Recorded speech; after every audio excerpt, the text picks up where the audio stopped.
Halos nasa 20 feet na ito yung punong irok dito sa amin.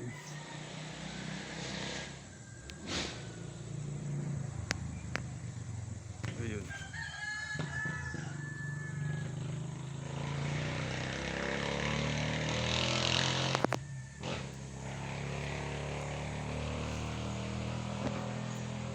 Maraming salamat po sa inyong lahat. Muli, stay safe, stay home.